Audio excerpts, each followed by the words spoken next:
Alright guys, today we're going to be doing Sig Test number 9, area approximation and Riemann sums. We'll be doing a trapezoidal area approximation, and with a trapezoidal approximation you'll be needing delta x and the average height. So what is delta x? Delta x is just basically the change in x, so this space is right here. Can I see it? Right here? Alright. Change in x, and the way you get delta x is you do b is your endpoint, minus a is your start, over n, and n is the amount of rectangles you have. So in this case we have 1, 2, 3, 4. So to do this we would do b 5 minus a, which is 1, over n, which is 4 because we have 4 rectangles. So delta x equals 1. And now for average height, we'd just be looking at the graph. So we would do f1, which would be this over here, plus f2, which is this point over here, over 2. And you can keep repeating it for f2 plus f3 over 2. And that's just basically it for the first part. Use the trapezoidal approximation with 4 subintervals of equal width to approximate the area between f of x and the x-axis on the domain -9 to 7. Okay, keyword 4. So now we know n equals 4. We know our b and a because our domain is given, so b equals 7 and a equals -9. And the basic formula for trapezoidal approximation is delta x times f of 1 plus f of 2 over 2, because that's average height times width. And if you want, you can keep going. You could do f of 2 plus f of 3 over 2. Just depends how many you have. In this case we have 4. So what's delta x? To get delta x, we have to do b minus a over n. So our b is 7. We subtract that by -9. We get plus 9 over n. N is 4. So that equals 16 over 4. Delta x equals 4. So now we have 4 times, and let's see what f of 1 is. F of 1 is your basic starting point, so in this case it's going to be -9. -9 plus f of 2, so we skip 4 and we get to f of 2, which is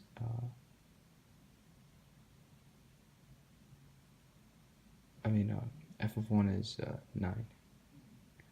So it's going to be 9, because we're using the y values, not x values, plus f of 2. So f of 2 would be at -5. So we find the the y value, so that would be 8 over 2 plus f of 2, which will be 8 again, plus f of 3.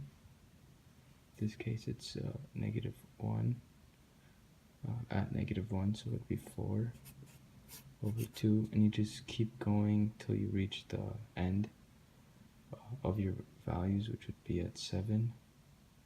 And yeah, that's basically it. I won't be doing it here, but this is the basic formula. I'll just finish up writing it down. I won't be doing the arithmetic. So now you get to f of 3. F of 3 would be at -1, so it would be 4 f of 3 plus f of 4, which would be at 3, which is 0 over 2. And finally, you're at f of 4. Let me just write this down so you guys can get a better idea. 4 over 2. Now we're at f of 4 plus f of 5 over 2. So f of 4 would be 3, at 3, so it would be 0, plus f of 5, which is at 7, the end of our domain. We get the y value, which is 5 over 2, and you can finish that part up. This is a definite integral, and this is what sigma notation looks like. We've covered delta x, we know what n is, and we'll get here, and f means function. So that's our function. We'll save that for later. We're gonna want to start by identifying our n. Since this has 4 subintervals, we know we're gonna have 4 rectangles. So n equals 4. Delta x, how do we get delta x? We do b minus a over n. So we get is equal to delta x, write that. Equal to delta x. So we know that delta x is equal to 8 minus 0 over 4. So delta x equals 2. Okay, so now we can start writing it.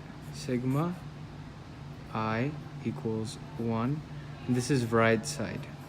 We'll cover left side in a second. So n equals 4. Function. We'll save that. Parentheses, parentheses. We'll put in our delta x, which is 2. I won't be justifying this part, but you basically just write 2i in here. And now we could plug in our function. So on the right side, it's going to be I equals 1 to 4. Our function is 0.2x, so 0.2 times 2i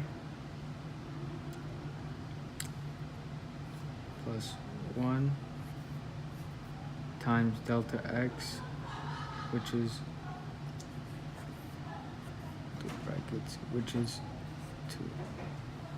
So if we want to do left side, we would just do left side, and we would do I equals 0, and we would subtract n minus 1, so we would have 3, and you'd have the same thing.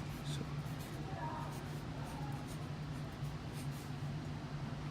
I plus 1.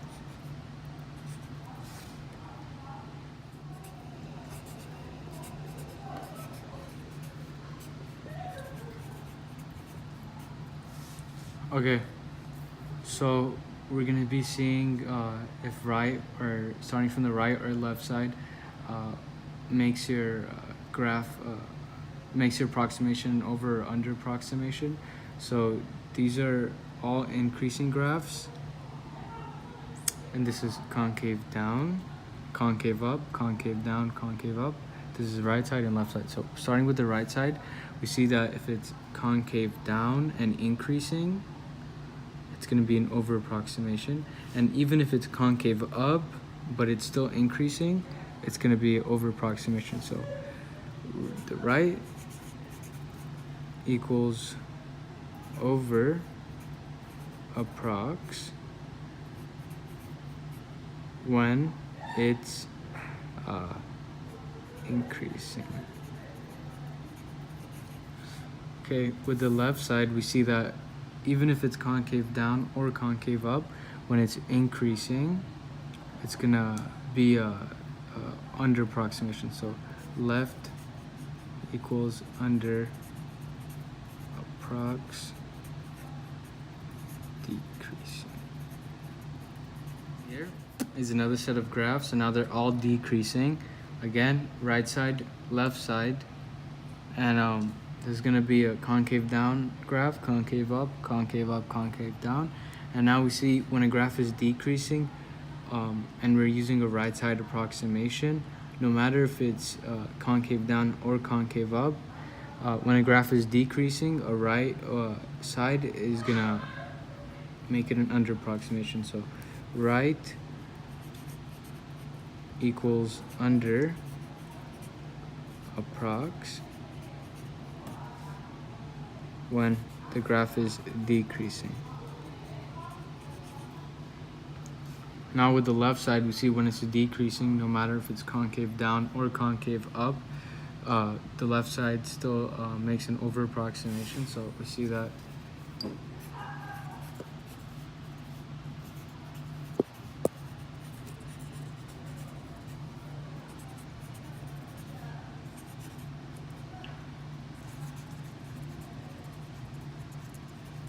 and concavity wouldn't matter. So